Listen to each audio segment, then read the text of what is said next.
యుఎస్‌లో bill gates గారిని కలవటానికి వెళ్ళినప్పుడు టైం అయిపోతాంది అని ఫైల్స్ పట్టుకొని 6 కిలోమీటర్లు నడిచారు అని విన్నాం అప్పుడు. అంటే ఫస్ట్ టైం నేను బిల్ గేట్స్ని కలిసింది ఢిల్లీలో కలిసాను. అడిగితే రాజకీయ నాయకులతో నాకు పని లేదు, నేను కలవను. కానీ ఒక్క 10 నిమిషాలు మనం అడిగాను. తర్వాత యాక్సెప్ట్ చేశాడు. నేను ప్రజెంటేషన్ ఇచ్చాను. విన్న తర్వాత ప్రపంచంలో పాలిటీషియన్ పవర్ పాయింట్ ప్రజెంటేషన్ ఇవ్వడం ప్రొఫెషనల్స్ కంటే బాగా ఇచ్చారు. Hands off to you. Incredibly kind introduction from my good friend, the Honorable Chief Minister Naidu.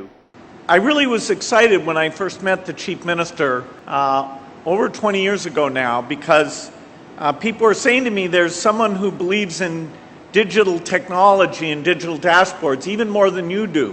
So ఇండియాని యూ కెనాట్ ఇగ్నోర్. కాబట్టి మీరు మైక్రోసాఫ్ట్ పెట్టండి, మీకు లాభం ఉంటుంది, మాకు లాభం ఉంటుంది అని చెప్పాను. వన్ ఫైన్ మార్నింగ్ ఆయన యాక్సెప్ట్ చేసి ఫస్ట్ టైం నేను ఆలోచిస్తున్నాను అవుట్ సైడ్, నేను హైదరాబాద్కి వస్తానని హైదరాబాద్ డెవలప్ సెట్ ఒప్పుకున్నాడు.